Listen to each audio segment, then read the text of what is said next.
Have you ever noticed something slightly uncomfortable? People with decent salaries often feel less financially secure than they expected. Not struggling exactly, but also not free. They earn well. On paper, they're doing everything right, yet wealth feels delayed. Let's talk about why that happens. Imagine a pretty standard situation in the US or Europe. You're in your late 20s or early 30s, you earn around $70,000 a year in the US, or the equivalent in Europe. After taxes, Social Security, and insurance, maybe $4,200 a month actually hits your account. That feels solid, above average even. So life starts upgrading, quietly. Rent becomes a one-bedroom instead of a shared apartment. That's $1,600 a month. You buy a reliable car, nothing crazy, but with financing, insurance, and maintenance, that's $550 a month. Student loans or education costs, another $300. Credit cards for convenience, travel, or smoothing cash flow, maybe $250 minimum payments. Utilities, phone, subscriptions, groceries, social life, another $1,200. Now pause. You're not reckless, you're not irresponsible, you're living a normal middle-class life. But the math looks like this. Out of $4,200 take-home pay, about $4,000 is already spoken for.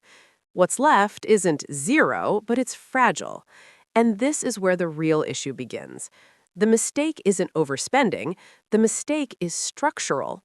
A good salary doesn't just increase income, it increases expectations from society, from peers, from yourself.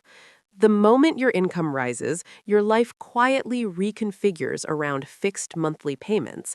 And fixed payments are dangerous, not emotionally, but mathematically, because every monthly commitment competes with your ability to build assets. Let's look at just one piece, that $550 car payment. Over 5 years, that's about $33,000. If instead that money were invested monthly with a modest return, nothing aggressive, over 20 years, it could grow into six figures. The difference isn't discipline, it's timing. A good salary encourages people to lock future income into present comfort. Psychologically, this makes sense. Humans anchor lifestyle to identity. When income rises, spending becomes a way to validate progress. A better car says, I'm doing well. A nicer apartment says, I've made it.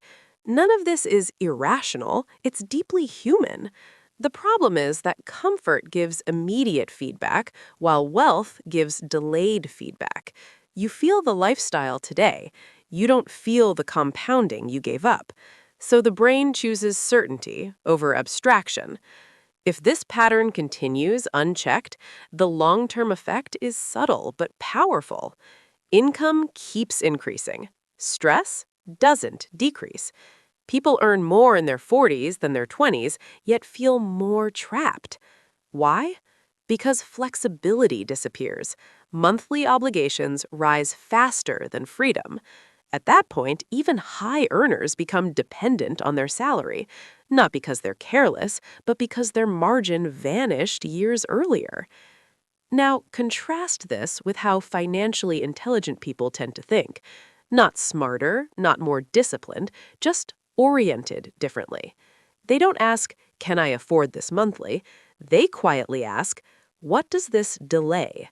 They treat high income as a temporary advantage, not a permanent guarantee.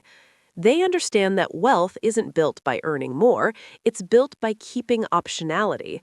Less fixed cost, more room for time and compounding to work. They're not anti-comfort, they're selective about when comfort is worth the trade-off.